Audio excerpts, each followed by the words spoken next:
عید الفطر چې ورته کوچنی اختر هم ویلې کېږي د ماشومانو اختر وي په کوم کې چې ماشومان د نو جامو او پیزارونو اچولو نه پس د سیر سپاټې ځایونو مخه کوي. د بټګرام ګلالو ماشومانو د سابقه ډیپټي کمشنر ظریف المانی د بېکچه مهنت نه پس په بټګرام کې د اباسین پارک په نوم جوړ شوی ورکوټي پارک مخه کړې ده. ولې په دغه پارک کې د سہولیاتو فقدان دی او ډېرې مودې تېروتو وروسته هم منتخب نمایندګانو او ضلعي انتظامیه دغه پارک ته څه قسم پاملرنه ونه کړله چې په کومه ماشومانو او ځای اوسېدونکو ډېر د خفګان څرګندونه کړې. اختر ورځ زموږ راغلي وو سیل له راغلي وو حکومت له پکار ده دلته موږ له نور ټالونه ولګي زموږ بار ته زموږ وس نه راځي.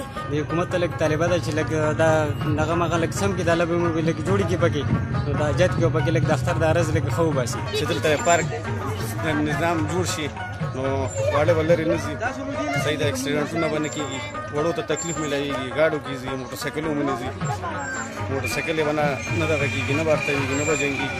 په ضلع بټګرام کې داسې غټ پارک یا بل ځای نشته چې ورته د دغه ځای اوسېدونکي ماشومان سیر سپاټې له لاړ شي. که حکومت او ضلعي انتظامیه دغه پارک ته پاملرنه ونه کړه او د سهولیاتو نشوالی دغه شان برقرار وساتلی شو نو باید چې څه موده پس به دغه پارک نه بلکې یو شر پټی پاتې شي. د سابقه ډیپټي کمشنر بټګرام ظریف المانی په دور کې جوړ شوی دغه پارک کې د سهولیات فقدان یقینا چې یو ډېره غټه المیه ده.